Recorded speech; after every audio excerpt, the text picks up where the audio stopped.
at all. I must have kind of wiped out my... But yeah, you're a true gentleman, clearly. You're very discreet. But time for romance in this film is short-lived. So they're coming to the end of the battle. One of the great challenges for the actors at this stage is that they're fighting things that they can't even see. The battle scenes have been amazing, yeah. There's some great scenes in the courtyard where it's just basically all the Death Eaters against kind of the students. And it's just a massive, like, real epic carnage. Yeah, it's great. You know, the giants, the spiders, and aren't there the animated the thestrals and your thestrals, your statues, your ghosts. Your statues that come to life, your ghosts. And don't forget the snake. Kill the snake. We have to kill the snake.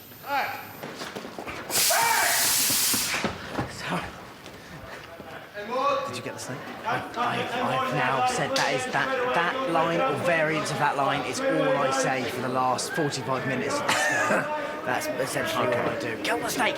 We've got to kill the snake! We have to kill the snake! It's all, you know, it's all very much about the snake. And are you going to get it right at some point so we can all go to lunch?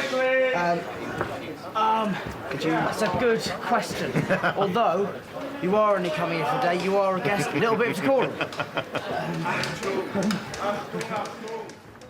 But the battle's, it's coming towards the climax, which they're shooting out there.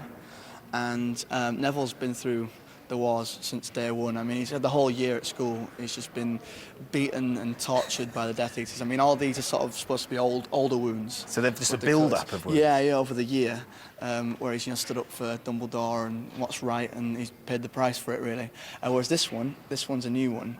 This happens in the burns as well. Look at the burns. This is from the bridge scene where Neville has to try and halt the advancing Death Eaters. And they plant some charges on the bridge, a bit like a bridge too far. Right. And he's on the bridge when it goes down. And then he's just been, again, a bit more. Voldemort's just fired him through with a spell, and he's come 50 yards into here, across all this rubble, and landed somewhere over there. Down that way? On those beds over there. Handy stretchers to land on. Yeah, exactly. Is it a comfortable fall? I think that's how he survived, with the stretchers. Okay. So he got up and... What have they got, in the world of magic and wonderful craziness, why have they got Second World War mattresses? I can't answer that. No. I can't answer that. But at least you survived. But yes, we survived. Yeah, so we're okay. And he gets up and then stumbles out here for the climax of the battle. I've seen you waving a sword about. And the sword of Gryffindor. Look, here it is. This is the sword keeper. Here we go. This is the sword of Godric Gryffindor. Can I have a feel? You can go for it. Ooh, that's got a nice weight to it. It's pretty cool, isn't it? So do you get given sort of like sword fighting lessons? We had a few. Like, can you give me a tip? Am I holding it correctly? Is this? You're holding it fine, I guess. Okay. I mean, I'm from Essex, so I have some history with sword fighting. Okay, right. Well, I guess the main thing is to have a very sort of a firm grip on the sword for a start. Right. And then you block it. When it's blocking, so we're blocking spells. Yeah. We're actually sword fighting. Okay, so it's a bit. So like it has to be a very extravagant sort of. Go on, show me. Well, what we've been doing is sort of when we're blocking the spells, it's very sort of all the way up like that, and then blocking them away, really sort of. It's almost like a sliced backhand on a table tennis table. Exactly. Yeah, but with the sword. Slicing it that way. Talk me through what you're doing, because you and Rupert seem to be doing a lot of rolling around in the rubble. We are. Well, you see, we're being chased by a giant snake. Ah, right. We've been watching a lot of attempts to kill this snake today. We have. We keep failing.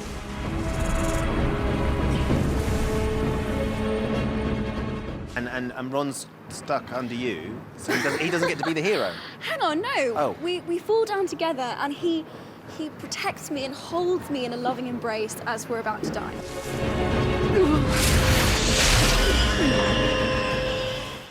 It's quite a tight space where we have to fall in, and we're holding hands as well. And we have to kind of fall, kind of romantically as well. So. Was that stage direction? Yeah. Was he really? Well, yeah, she's got to kind of nestle into me, and it's quite cool. But So, is that something that you coordinate with Emma? Right, this is how we're going to nestle. This is how we're going to do it full romantically. Yeah, because this is after the kiss, all this stuff. So we're kind of a couple now. All this rolling around and fighting, and you're going to get a few cuts and bruises along the way. This was my addition, the sexy cut lip.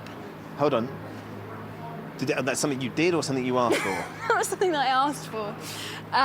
So you looked at it, so you thought, I've got to have... I was like, if we're going to do this whole epic, you know, beaten up thing, I want a cut lip. And you've got a great graze on your neck as well. Well, That's this not is- Love Bite, wasn't it? Is it? No. Ron's been in That the would have been rubble awkward. No, this is from Bellatrix. She tries to slit my throat, actually. She's good like that, isn't she? Yeah, she's pretty mean. Yeah. I still find it incredible though, because looking at you, and I'm stood, you know, Very close to you. and it still looks so real. So I know, the scar on your neck or the cut on your lip. It's funny because I forget. I wear it all day, and then I catch myself in the mirror, and I'm like, God, I look terrible. I look really bad. No, but it's fun. It's fun. Sounds good. So I'm off to makeup to get a little injury of my own. So Amanda, what are you going to do to me? So we're going to make you battle worn. Oh, okay. So we're going to give you, we have all these little pieces here that we've made up. So this would be like a hit that you could have had a punch underneath the eye. It could have been some falling debris. There's so many places that people could have got wounded in this battle.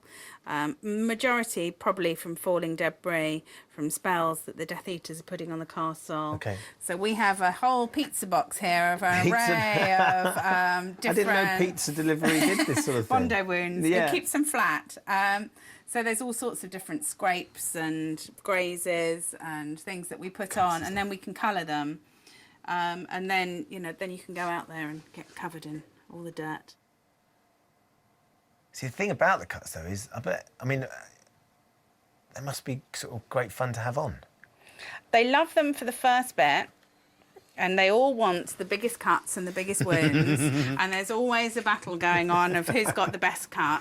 And then that's fine for the first week, and after that, when they're in long makeups, like Neville gets really badly, and he's in makeup for quite a long time, and he's lost interest. Has he? Yeah, and now he wishes that he'd gone for something smaller. And so it sounds it's a good idea at the time, and there's a big sort of lots of scar envy goes on. Who's got the best scar? There's a moral in there, isn't there? Yeah. Be careful what you wish for. Yeah, exactly. After the break, as filming comes to a close, the stars reflect on growing up in the public eye. In Kid Star's Top Trumps, we're worth nothing. Nothing. And we find out how they're feeling about it all coming to an end. I don't know. I guess I'm in denial. Tell you what, you should see the other fella.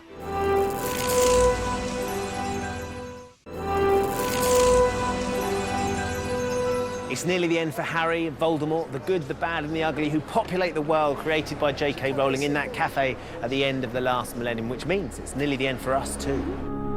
The young stars of the films have grown from children to adults before our very eyes and have actually spent more than half their lives playing their characters. What's that been like watching them grow up?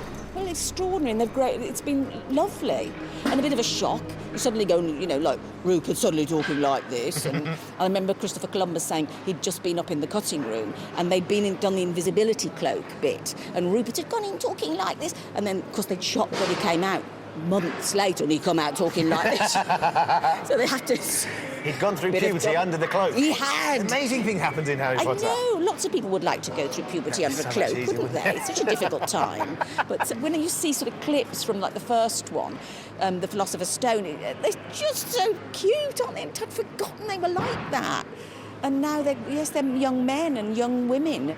You can't help but feel maternal and seeing them grow up and thinking they're going out into the world now. It's like, it feels like that, you know, you feel sort of to protect them and a bit. So there's a bit of that feeling. I'd never say that to them. No. No, don't tell anyone. No. But From the very beginning, Dan, Rupert and I have been made aware that I almost feel like we were ticking bombs that the public just expected, you know, as you said, about this time, you know, around now, they'll be losing it. But I think it's a number of different things. I think it's the English film industry is very different from Hollywood. And I think this particular environment, the fact that we've had, you know, a solid base, Leavesden Studios, we've just been incredibly sheltered. We're not part of a bigger